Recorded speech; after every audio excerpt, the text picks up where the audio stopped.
have these wonderful women with me on the panel. I'm going to ask you all to introduce yourselves. Okay.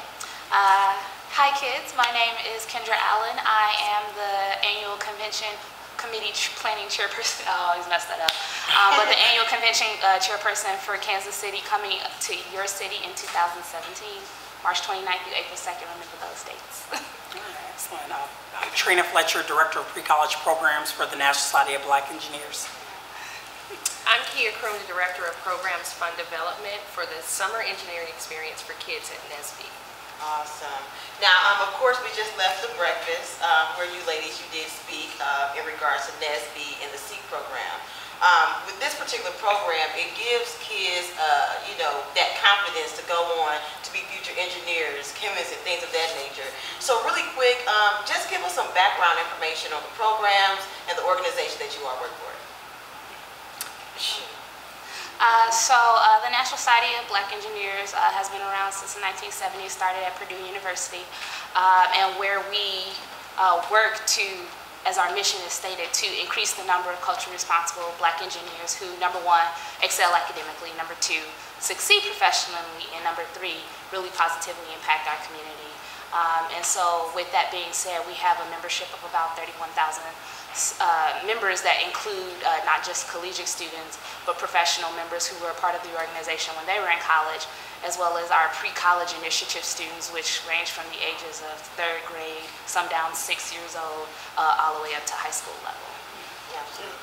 I'll just elaborate a little bit more on the SEEK program. So our Summer Engineering Experience for Kids program started back in 2007, and with one camp in Washington, D.C., and the demand for outreach and exposure and access for low-income students, underrepresented students from the African-American population, Hispanic population, has just been in high demand. And so as a result, we have seen SEEK grow to 14 sites across 12 cities as of last year, or this past summer actually. And so we're very excited to bring the program here to Kansas City so the students here can take advantage of this STEM education access. Ms. Kia, would you like to add to that? Sure. We see Kansas City as a great community that we can make some impact with, and really engage those students who would not otherwise have access to the programming. So we want the underserved, the communities in the urban core, where we can really make an impact and give the children there, the students there, that exposure to the program, so that they can begin to envision themselves as engineers and really see that a career in an engineering space is viable. Absolutely. Now, listening to you all speak during the breakfast, something that grabbed my attention was the fact that you grab people who look like the children. Going to African-American communities and getting these kids, they want to see someone who they can see themselves in the future. So how important is it for you to go to these colleges, get these people, to have them be that, that influence on these children's lives? How important is it to their future? Yeah, I would say it's very important, and it's one of the main reasons why the program has been so successful, and we see the data that we see when students leave. For a lot of our students, even in their schools, if it's an urban-based school, they may not have teachers that look like them and that are excited about math and science. So to be able to go to a camp, have a mentor, not just one, but 3 mentors in your classroom, that their top priority is making sure you enjoy your experience working with math and science is just a big deal. So it's a big priority for us to make sure we have those mentors, and we want to do an even better job of connecting back with the teachers and giving the teachers in their schools a chance to come and see what we're doing, so maybe that feeds off onto them and rolls out in their classroom. Most definitely. Now, Kia, I know that you were up there speaking for the majority of the time, and you seem very passionate about, about helping these children, about bringing awareness, that they can make it in life, and they can be future engineers, they can be whatever they would like to be. So getting these kids, what has been the most exciting experience that you've had within this program? I'm particularly inspired by the people that I work with, like Trina, for instance.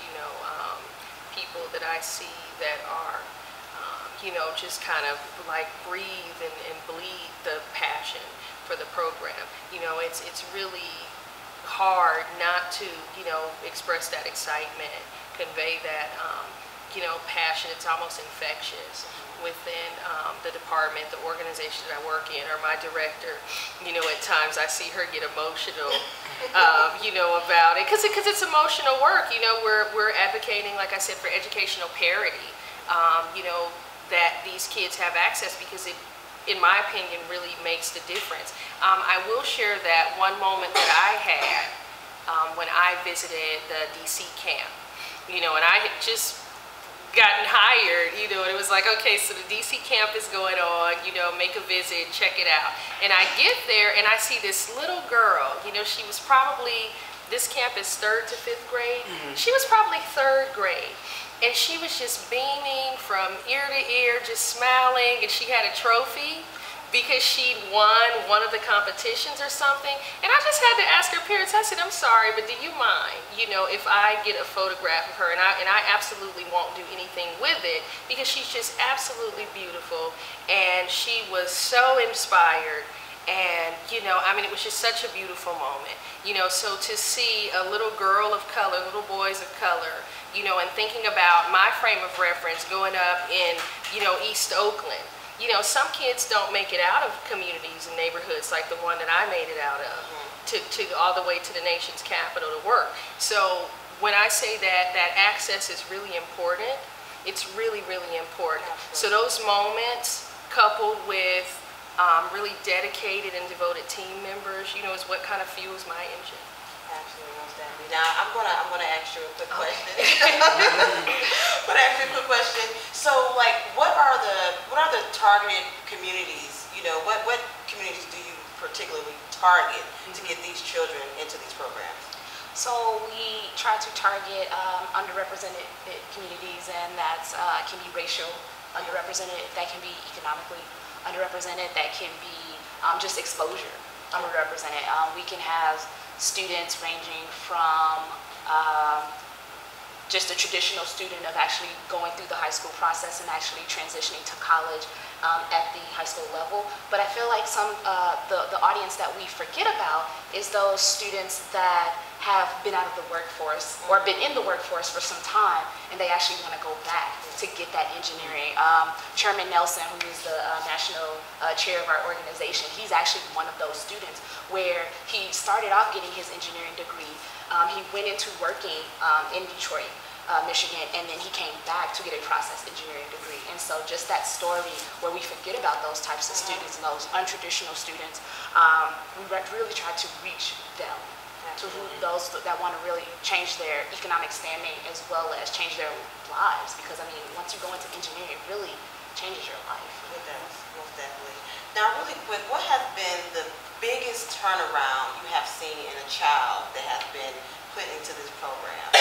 Anyone? I actually have an example. I'm glad you asked that. Before coming to NSBE full-time, I served as a site director at the inaugural Los Angeles campus. It was the first time we had LA. And it was also the first time I went to a camp and there were just as many Latino and Hispanic students as black. So it was different.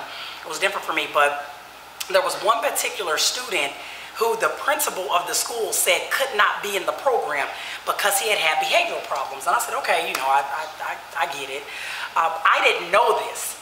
And so the student comes with his sister and his grandmother like the 3rd day of the program, and I just let both of them in. I was like, hey, put them in the classroom. And I found out about a week into the program that he had some issues he wasn't supposed to get in. But I said, hey, there hasn't been anything major. Let's let him, hang in there. And I kid you not, by the last week of the program, next to last day, we had a mentor banquet. I told his grandmother to let him come to the banquet because the kid, we didn't have a lot of students there, but some of the students came and he was one of them. And that night, this young man was crying. He did not want to leave. He was so sad that the next day was the last day of the program. And because that was summer 2015, this summer, I saw his grandmother when I went out to visit the camp.